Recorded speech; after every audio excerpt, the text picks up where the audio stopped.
Everyone, welcome to the session. आज हम discuss करने जा रहे हैं ग्रेड 6 सीबीएसई की science lesson number 8 body movements. हमारी बॉडी कैसे हिलती है, कौन कौन सी चीजें होती हैं हमारी बॉडी में जो मूवमेंट करने में हेल्प करती हैं, उस सबके बारे में हम आज पढ़ेंगे। देखिए, अगर आप क्लास में बैठे हैं तो अपने आसपास जरा नजर घुमा के जरूर देखिए, या अगर घर पे बैठे हैं तो भी नजर घुमा के देखिए। कुछ लोग आपको दिखाई देंगे जो अपनी सिर्फ उंगलियां हिला रहे हैं, फिंगर्स का इस्तेमाल कर रहे हैं। कुछ आपस में बातें कर रहे हैं, उनके लिप्स, उनकी टंग हिल रही है, उनके जॉज हिल रहे हैं। और कुछ अपने हाथ हिला रहे हैं, कोई काम कर रहे हैं, मम्मा, या कुछ चल रहे हैं। अलग अलग तरीके की मूवमेंट्स हो रही हैं। कुछ अपनी गर्दन हिला रहे हैं, कुछ अपनी नेक, जिसे हम इंग्लिश में बोलते हैं, वो हिला रहे हैं। अब देखिए, ये जो मूवमेंट्स है, जो हिलना होता है, ये दो ढंग का हो सकता है, दो तरीके का हो सकता है। एक मूवमेंट होती है जिसमें आप कोई हिस्सा हिला रहे होते हैं, अपनी बॉडी की कोई पार्ट को हिला रहे होते हैं। कहने का मतलब कोई पोजीशन जो है बॉडी के पार्ट की, उसको चेंज कर रहे होते हैं, उसे हम बोलते हैं मूवमेंट। कहने का मतलब ये सिर्फ इंसानों में नहीं होती, ये जानवरों में भी होती है, जिसमें कुछ हिस्सा वो अपना हिलाते हैं। लेकिन अगर मैं बात करूं लोकोमोशन की, तो इंसान या कोई ऑर्गेनिज्म एक जगह से जब दूसरी जगह जाता है, उसे हम कहते हैं लोकोमोशन, चलने को। इसीलिए जो कार्स होती हैं, जो चीजें सड़कों पे चलती हैं, उनको लोकोमोटिव्स बोला जाता है, जो एक जगह से दूसरी जगह हिलती हैं। जो प्लांट्स हैं वो फिक्स्ड हैं ग्राउंड के अंदर, तो वो कोई लोकोमोशन नहीं दिखाते, पर हाँ वो मूवमेंट दिखाते हैं, एक हिस्सा उनका हिलता है। जैसे आप लोगों ने टच मी नॉट को देखा है, अगर आप उसको टच करते हैं तो उसके पत्ते जो है वो मूवमेंट दिखाते हैं। मूवमेंट नहीं बोलना, मूवमेंट दिखाते हैं, जिसमें वो फोल्ड कर जाते हैं अपने आप को जब आप उसे टच करते हैं। एनिमल्स अलग अलग तरीके की लोकोमोशन दिखाते हैं, इंसान चल के, मछलियां तैर के, जो घोड़ा होता है दौड़ के, स्नेक क्रॉल करके, ग्रास हॉपर जंप करके, बर्ड्स फ्लाई करके लोकोमोशन में आती हैं, या हम कह सकते हैं मूव करती हैं। क्या आपको मालूम है, जो एनिमल्स हैं वो एक जगह से जब दूसरी जगह जाते हैं कुछ ढूंढने के लिए, पानी की खोज में, खाना ढूंढने, शेल्टर ढूंढने, प्रोटेक्शन ढूंढने अपने आप को अपने एनिमी से, तो होता क्या है, उनका बॉडी का बहुत सारा पार्ट जो है वो हिलता है। हमारे बॉडी के अंदर बोन्स भी हैं, और साथ ही साथ बोन्स के आसपास मसल्स भी होती है। जो बोन्स का ढांचा होता है, आप देख सकते हैं इकट्ठे जो बनता है, उसे हम स्केलेटल बोलते हैं, उस फ्रेमवर्क को बोला जाता है स्केलेटल। अब हम ये समझते हैं कि हमारी जो इंसानों के अंदर मूवमेंट होती है, या इंसानों के अंदर जो स्केलेटल है, उसके अंदर क्या क्या चीजें आती है, पहले ये डिस्कस करते हैं। तो आप देख सकते हैं ह्यूमन स्केलेटल को, एक तरीके से आपको बॉडी का स्ट्रक्चर दिखाई दे जाएगा अंदर से कैसा होता है। तो ह्यूमन स्केलेटल के अंदर बोन्स होती हैं और कार्टिलेज होते हैं। देखो, बोन्स जो होती है वो हार्ड होती हैं, रिजिड होती हैं। कार्टिलेज स्मूथ होता है और फ्लेक्सिबल होता है, मुड़ सकता है। तो कार्टिलेज ज्यादातर आपको जॉइंट्स के बीच में दिखाई देगा, कुछ इलास्टिक ऑर्गन के बीच में दिखाई देगा। जैसे ईयर का ये जो लोब है, ऊपर वाला हिस्सा, ये कार्टिलेज का बना है, जो मूव कर सकता है, हिल सकता है। नोज कार्टिलेज का बना होता है, ये चीज याद रखना। क्या आपको मालूम है, एक और चीज बताती हूँ, जब बच्चे का बर्थ होता है तो उसकी बॉडी में 300 हड्डियां होती हैं, 300 बोन्स। लेकिन बाद में जब वो बड़ा होता है, कुछ बोन्स जो होती हैं वो आपस में जुड़ जाती हैं, तो कुल मिला के हमारे पास आज की डेट में एक नॉर्मल इंसान की बॉडी में 206 बोन्स होती है। तो ये बोन्स जो है उनको 4 कैटेगरी में डिवाइड किया जा सकता है। सबसे पहली आती है स्कल, जो सर का पार्ट होता है। फिर होती है बैकबोन, जिसे हम वर्टिब्रल कॉलम भी बोलते हैं। एक होता है रिब केज, और फिर होती है हमारी लिम्ब्स। इसको हम एक बार डिटेल में समझ लेते हैं कि ये जो 4 पार्ट्स हैं बोन्स के, ये क्या कुछ है। सबसे पहले स्कल, ये वाला हिस्सा जिसमें आपका फेस भी आ जाता है और हेड भी आ जाता है। जो बोन्स है स्कल की वो फिक्स्ड है, वो मूव नहीं कर सकती। आपका सिर्फ स्कल का ये वाला हिस्सा, जॉ का लोअर जॉ, हिल सकता है जब आप बोलते हो। बाकी सारा का सारा पार्ट जो है वो फिक्स्ड है, वो नहीं हिल सकता। जो हमारा स्कल है वो हमारे बॉडी के अंदर, स्कल के अंदर जो ऑर्गन है सबसे इंपॉर्टेंट, ब्रेन, उसको प्रोटेक्ट करता है। इतनी बात क्लियर हो गई। आप देख सकते हैं ह्यूमन स्कल में क्या हिस्सा आता है। अब हम बात करते हैं बैक की, जो मेन एक्सिस है हमारे स्केलेटल की ढांचे की, ये स्कल का नीचे वाले हिस्से से शुरू होके नीचे तक जाती है लोअर बैक तक। कई बार लोअर बैक में दर्द नहीं होता, वो बेसिकली आपकी एक पार्ट है जिसे हम बोलते हैं वर्टिब्रल कॉलम का या बैकबोन का। इसके अंदर टोटल कुल मिला के 33 बोन्स होती हैं, छोटी छोटी बोन्स होती हैं जिनको ज्वाइन किया जाता है एक साथ, उसे हम वर्टिब्रे बोलते हैं। ध्यान से, छोटी बोन्स को हम बोलते हैं वर्टिब्रे। जो जॉइंट्स हैं वो हेल्प करते हैं हम लोगों को। देखो, अगर एक सीधी बोन होगी तो आप मुड़ भी नहीं पाएंगे, झुक नहीं पाएंगे, लेकिन क्योंकि ये जो जॉइंट्स है, जो बोन्स के बीच में पार्ट है, उसकी वजह से हम लोग क्या कर सकते हैं, बेंड कर सकते हैं, ट्विस्ट कर सकते हैं अपनी बैक को। तो वो शुक्रगुजार होना चाहिए हमें, जो हमारे बोन्स वर्टिब्रल के बीच में जो छोटे छोटे जॉइंट्स हैं। अब देखिए, अगर आप अपने दोस्त को बोले कि चलो झुको तुम और अपने टोज को हाथ लगाओ, पर अपने घुटने जो गोडे हैं उनको मत मोड़ना, तो जब आप उसके पीछे हाथ फेरोगे आपको बैकबोन दिखाई देगी छोटे छोटे गैप्स के अंदर, उसे हम वर्टिब्रे बोलते हैं। अब बात करते हैं रिब केज की। देखिए, हमारे पास 12 पेयर्स, जब मैं बोलती हूँ मतलब एक पेयर के अंदर दो चीजें आती है। अगर मैं बोलूं पेयर ऑफ सॉक्स, तो एक पेयर के अंदर दो चीजें आती हैं। तो हम लोगों के पास 12 पेयर होते हैं थिन, पतली, फ्लैट, कर्व्ड बोन्स के। कर्व्ड बोन्स होती हैं, थिन, फ्लैट, कर्व्ड बोन्स, याद रखना, जिन्हें हम रिब्स बोलते हैं। आप देख सकते हैं ये जो रिब्स है, ये पीछे से वर्टिब्रल कॉलम के साथ अटैच्ड है और आगे से हमारे ब्रेस्ट बोन के साथ अटैच्ड होती हैं, जिसे हम बोलते हैं फ्रंट सेक्शन से जुड़ी हुई जो ब्रेस्ट बोन के साथ होती है, ब्रेस्ट बोन को बोला जाता है स्टेर्नम। ब्रेस्ट बोन को स्टेर्नम बोला जाता है, पर ध्यान ये देना, आप इमेज में ध्यान से देख सकते हैं, लास्ट के जो दो पेयर्स है, यानी 4 रिब्स के जो हिस्से हैं, वो हमारे ब्रेस्ट बोन के साथ नहीं जुड़े हुए। अब ये जो रिब्स है, जैसे स्कल हमारा ब्रेन प्रोटेक्ट करता है, वैसे ही जो रिब्स हैं वो हमारी बॉडी के अंदर जो इंपॉर्टेंट ऑर्गन्स हैं, जैसे हमारा हार्ट हो गया, हमारे फेफड़े, लंग्स हो गया, किडनीज, उसको प्रोटेक्ट करके रखती हैं।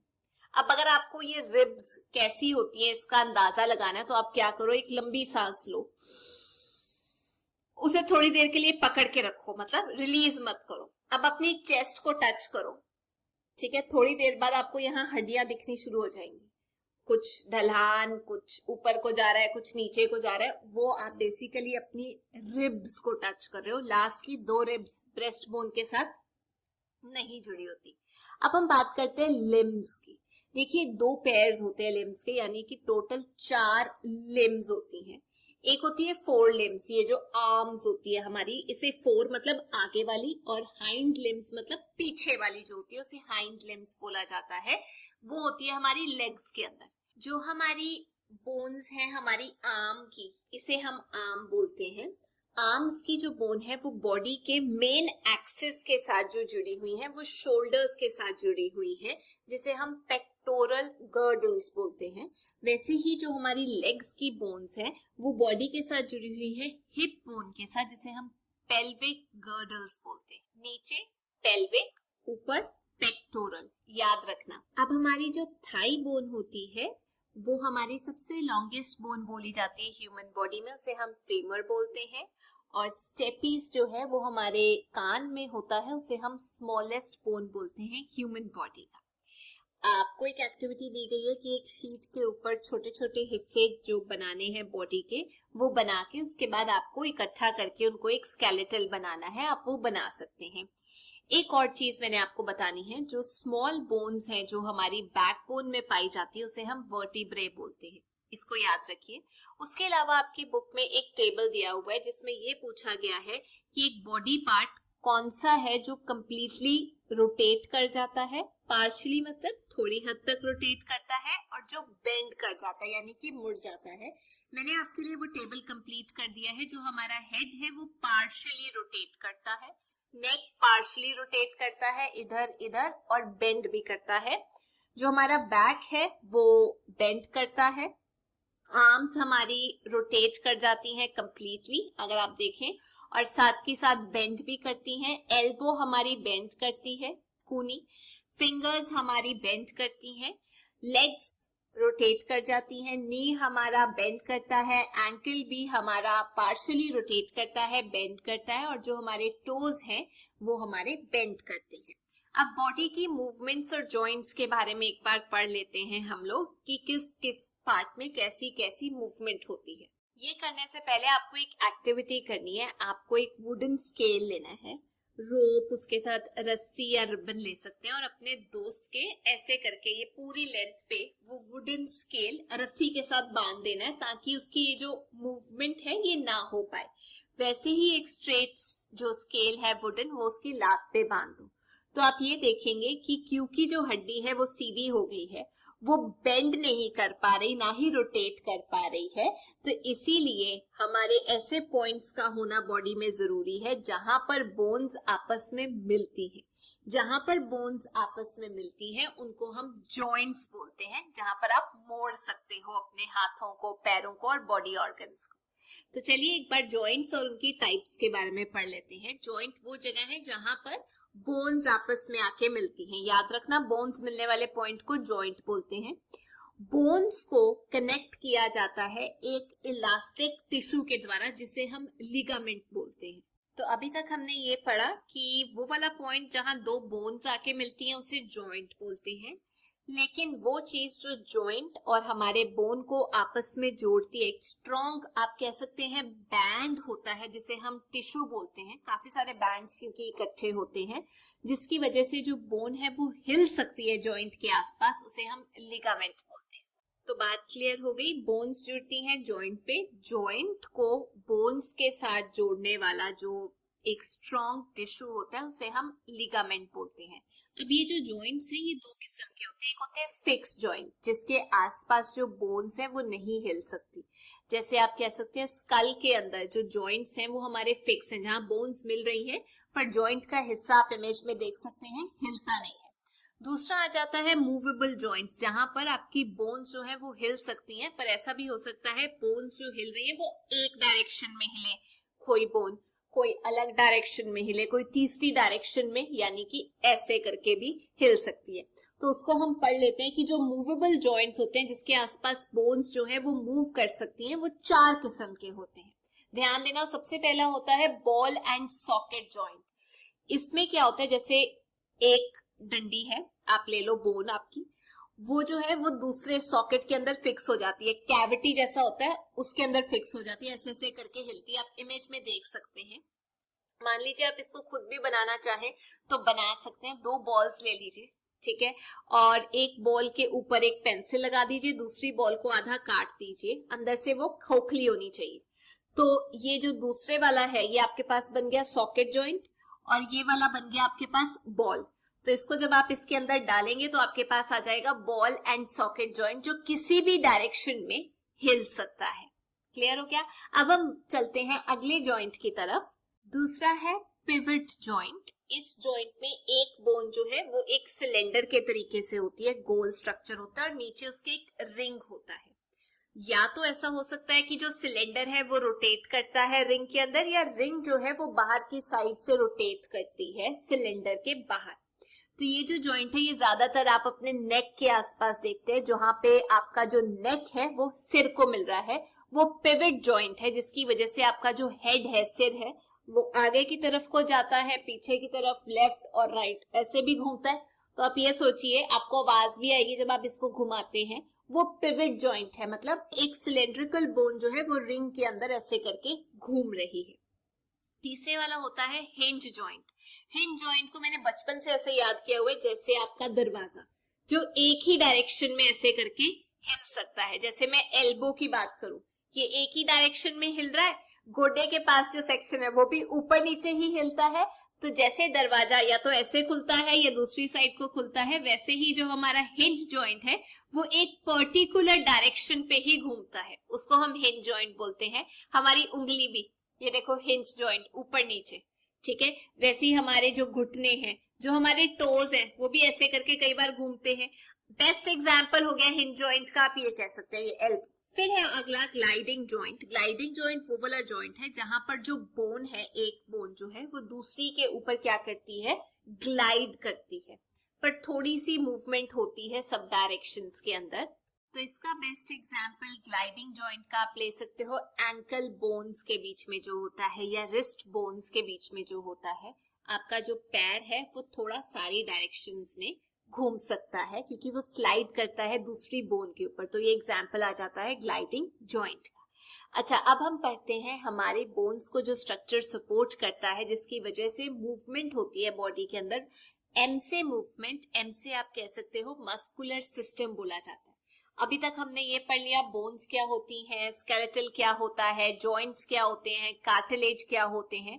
हमने ये भी पढ़ा जो बोन्स हैं वो आपस में जिस पॉइंट पे मिलती हैं उसको हम जॉइंट बोलते हैं, और साथ में जॉइंट को जोड़ा जाता है बोन के साथ, कनेक्टिव टिश्यू के साथ, जिसे हम बोलते हैं लिगामेंट। अब जो बोन्स हैं उसे हिलने के लिए एक स्पेशलाइज्ड टिश्यू की जरूरत होती है जिसे हम बोलते हैं मसल्स। जो मसल्स हैं वो बोन के साथ जुड़ी होती हैं एक स्ट्रॉन्ग फाइबरस टिश्यू के साथ। देखिए बोन्स मसल्स के साथ जुड़ी होती हैं टेंडन के साथ। तो मान लीजिए ये मेरी यहाँ पर बोन है इस हाथ के अंदर, इसके ऊपर भी एक मसल है जिसके डोले बनते हैं और इसके नीचे भी एक मसल है। इसका एग्जाम्पल लेते हैं। तो ये जब बोन मूव करती है किसी भी तरीके से तो ये जो हमारा मसल है ये बेसिक काम करता है। बेशक ये वाली बोन जो है ये मूव नहीं कर रही है, लेकिन मैं आपको प्रूव करके दिखाऊंगी कि किस तरीके से जो मसल्स हैं वो एक रोल प्ले करते हैं। अब ये मसल्स बोन्स को कैसे मूव करने में हेल्प करते हैं, एक एग्जांपल लेते हैं। ये बोन ले लीजिए आप, ये वाली, और इसके ऊपर भी एक मसल है, नीचे भी एक मसल है। जब आप अपनी आर्म को सीधा करते हैं तो आप देखेंगे नीचे आपका प्रेशर पड़ता है। इवन अगर आपको ईंट पकड़नी पड़े ऐसे करके, यहाँ पर दर्द होना शुरू हो जाता है क्योंकि ये जो मसल है ये कॉन्ट्रैक्ट हुआ होता है, दबा होता है, और ऊपर वाला रिलैक्स पोजिशन में होता है। लेकिन जब आप अपनी बाजू को ऐसे करके मोड़ते हैं और यहाँ हाथ रखेंगे, आप देखेंगे डोले भी तभी बनते हैं ना। तो ये जो मसल है ये क्या हो रहा है, बेसिकली कॉन्ट्रैक्ट हो रहा है, दब रहा है, और नीचे वाला जो है वो रिलैक्स हो रहा है। तो अब समझ में आया, जब ऐसे करके कोई भी बोन हिलती है तो ऊपर वाली आसपास वाली बोन्स भी मसल्स के द्वारा मूवमेंट में आती है। तो ये हमने पढ़ लिया ह्यूमन बींग्स के बारे में। अब हम पढ़ेंगे एनिमल्स के बारे में। एनिमल्स कैसे चलते हैं अपने पैरों पे, उसे हम बोलते हैं गेट ऑफ एनिमल्स। गेट का मतलब किस तरीके से चलते हैं, एक नया वर्ड है। देखिए अलग अलग एनिमल्स के अलग अलग चलने का स्टाइल होता है, वो डिपेंड करता है उनके अंदर किस तरीके का स्केलेटल सिस्टम जो है वो मौजूद है। तो इस क्लास में हम ये पढ़ेंगे कि किस तरीके से एक earthworm, cockroach, snail, bird, fish या स्नेक चलते हैं। 2 मिनट का काम है, चलिए शुरू करते हैं। सबसे पहले हम पढ़ते हैं लोकोमोशन इन अर्थवर्म। कहने का मतलब जो अर्थवर्म है जो बारिश के दौरान बाहर निकलता है वो कैसे चलता है। देखिए अर्थवर्म के शरीर में हड्डियां नहीं होती, एक लंबी सिलेंड्रिकल पतली सी बॉडी होती है और वो मसल्स की मदद से चलते हैं। तो होता क्या है, जब वो आगे चलता है तो अपने आगे वाले हिस्से को आगे रखता है, आगे चलने के लिए एक हिस्सा, पूरी बॉडी नहीं रखता, एक हिस्सा, फ्रंट हिस्सा अपनी बॉडी को आगे कर देता है और उसको जमीन पे चिपका देता है। उसके बाद पीछे वाले हिस्से को इकट्ठा करता है और फिर उसको आगे लेकर आता है, फिर आगे वाले हिस्से को आगे लेके जाता है। तो इस तरीके से मसल्स कॉन्ट्रैक्ट और एक्सपैंड करके उसको हिलने में मदद करते हैं। तो आगे वाला चिपका हुआ था, पीछे वाला आगे आया, अब पीछे वाला चिपक गया, अब वो आगे जाएगा। तो इस तरीके से जो अर्थवर्म्स है वो मूव करते हैं। अगर बात की जाए स्नेल्स, वो कैसे मूव करते हैं। देखिए स्नेल्स के ऊपर एक हार्ड सख्त शेल होता है जो कि उसके चलने में तो मदद नहीं करता, लेकिन उसके नीचे जो पैर है वो स्टिकी मस्कुलर फीट होते हैं। तो क्या होता है, वो जो मसल्स होते हैं पैर के अंदर वो उसको चलने में मदद करते हैं, कॉन्ट्रैक्ट करते हैं, रिलैक्स करते हैं, कॉन्ट्रैक्ट करते हैं, रिलैक्स करते हैं। उसके अलावा जो पैर हैं उसके वहां से एक स्लाइमी सा चिपचिपा सा चीज निकलती है जिसे हम म्यूकस बोलते हैं। तो वो म्यूकस क्या करता है, वो चिपक जाता है जिसकी वजह से उसको आगे चलने में फ्रिक्शन नहीं महसूस होता, बड़े आराम से वो स्लिप करके चला जाता है। जब आप स्लिप करते हो तो फ्रिक्शन कम होता है, जब आप खुरदुरे सरफेस पे चलते हो तो फ्रिक्शन ज्यादा महसूस होता है। तो ये क्योंकि कुछ चिपका देता है एक परत स्लाइमी सी, तो इसको फ्रिक्शन नहीं होता और बड़े आसानी से उसके ऊपर चल जाता है। अगर हम बात करें कॉकरोच की, जो चल भी सकता है, क्लाइंब भी कर सकता है, उड़ भी सकता है, तो आप उसका स्ट्रक्चर देखेंगे तो आगे के हिस्से में 3 पेयर मतलब 6 लाते, एक पेयर के अंदर 2 लाते होती हैं। तो इसकी जो लाते हैं उनके एंड से एक एडहेसिव पैड निकलता है। कहने का मतलब चिपचिपी सी चीज होती है जो इसको क्लाइंब करने में मदद करता है। विंग्स होते हैं जो इसको छोटा डिस्टेंस फ्लाई करने में भी मदद करते हैं। इस तरीके से ये चलता है, आगे चल सकता है, अपने लेग्स के साथ चल सकता है। एडहेसिव पैड्स के साथ जो लगे होते हैं इसकी लातों के बिल्कुल नीचे, उसके साथ क्लाइंब कर सकता है, विंग्स के साथ उड़ सकता है। बर्ड्स की बात की जाए, ये उड़ भी सकती हैं, चल भी सकती हैं, दौड़ भी सकती हैं और कुछ बर्ड्स स्विम भी कर सकती हैं। देखिए इनके आगे वाले, जैसे हमारे ये 4 लिम्स हैं, इनके 4 लिम्स की जगह, आगे वाले हिस्से की जगह वो किस में बदल जाते हैं? विंग्स के अंदर। जो 4 लिम्स हैं वो विंग्स के अंदर बदल जाते हैं, जिसकी वजह से ये उड़ान भर सकती हैं। इनकी बॉडी स्ट्रीमलाइन शेप में होती है। कहने का मतलब आप ये कह सकते हैं, एक ऐसा शेप यहाँ देख सकते हैं, कम भार होने की वजह से हड्डियों का ये आसानी से फ्लाई कर सकती है। तो ऐसा जो ढांचा होता है उसे हम बोलते हैं स्ट्रीमलाइन शेप। ये फिश की भी होती है, बर्ड्स की भी होती है। फिश के केस में हम डिटेल में पढ़ेंगे। जो बर्ड के पीछे वाले हाइंड लिम्स होते हैं, पैर होते हैं, वो बेसिकली एयर का जो फ्रिक्शन है या एयर जो जब पड़ती है वो उसको ऊपर कर लेते हैं ताकि रुकावट ना पैदा हो। पैर जो है उसका इस्तेमाल वैसे भी किया जा सकता है जब उन लोगों को जमीन पे चलना हो, तो पीछे वाले जो पैर हैं, जो एक ही सेट है पैरों का, उसका इस्तेमाल करते हैं। और पैर कई बार ऐसे वेब्ड होते हैं जिसकी वजह से वो पानी में स्विम कर सकते हैं, चल सकते हैं। अब बात करते हैं फिश की। देखिए इनकी बॉडी भी बर्ड्स के तरीके से स्ट्रीमलाइंड होती है। कहने का मतलब एक ओवल शेप की बॉडी, इनका जो हेड है, आगे वाला हिस्सा और पीछे वाला हिस्सा बीच वाले हिस्से से छोटा होता है और ये पतला होता जाता है। बीच से जब आप एंड्स की तरफ को जाएंगे तो वो पतला होता जाता है स्ट्रक्चर को। उस स्ट्रक्चर को हम ये बोलते हैं स्ट्रीमलाइन स्ट्रक्चर। तो फिश के पास जो उसका स्ट्रक्चर है उसमें वो ऐसे आगे चलती है, जर्क लेती है, फिर आगे चलती है, धक्का मारती है, फिर जर्क लेती है। तो ऐसे कर्व्स ले लेके जो है फिश चलती है, अपनी बॉडी को आगे की तरफ को फेंकती है। और इसकी मदद करते हैं इसकी बॉडी पे मौजूद फिन्स, जो पेयर में भी हो सकते हैं, अकेले भी हो सकते हैं। पूंछ जो है वो इसकी मूवमेंट रेगुलेट करती है, किस डायरेक्शन में जाना है। तो फिन्स जो है बैलेंस भी मेंटेन करते हैं, डायरेक्शन चेंज करने में भी हेल्प करते हैं और पीछे से टेल भी हेल्प करती है जो विंग का काम करती है। अब बात करते हैं लास्ट चीज जो कि है स्नेक। स्नेक की भी लेग्स नहीं होती, वो क्रीप कर करके अपने पेट के बल चलते हैं। अब जो स्नेक है वो ऐसे करके आपने देखा होगा लूप्स बनाते हैं बहुत सारे, कोई इस तरफ को, कोई उस तरफ को, इस तरीके से। तो अपने आप को वो ग्राउंड के अगेंस्ट हर लूप पे धक्का मार के आगे को जाने की कोशिश करते हैं। कभी भी स्नेक स्ट्रेट लाइन में नहीं जा सकता, वो वेव के तरीके से चलता है। अपना सारा भार पेट पे डाल के उसको आगे को पुश करता है, इधर उधर वेव्स बना के, आप कह सकते हैं लूप्स बना के, जिससे उसको फॉरवर्ड जाने की पुश मिलती है। जब वो अपने आप को जोर लगाता है ग्राउंड पे तो आगे जाता है। वो हिस्सा ग्राउंड पे जोर लगाया और आगे की तरफ को गया, जैसे वो अटैक करता है। तो ये थी आज की क्लास। जाने से पहले 2 क्वेश्चंस पूछना चाहती हूँ। पहला क्वेश्चन ये कि हमारी बॉडी के अंदर, मैंने आपको ये बताया था, टोटल कितनी बोन्स है, और एक और क्वेश्चन ये कि हमारी बॉडी के अंदर स्मॉलेस्ट और लॉन्गेस्ट बोन कौन सी है। तो ये थी आज की क्लास। अगर आपको वीडियो अच्छा लगा तो please make sure you like, share and subscribe. Till then take care, bye bye.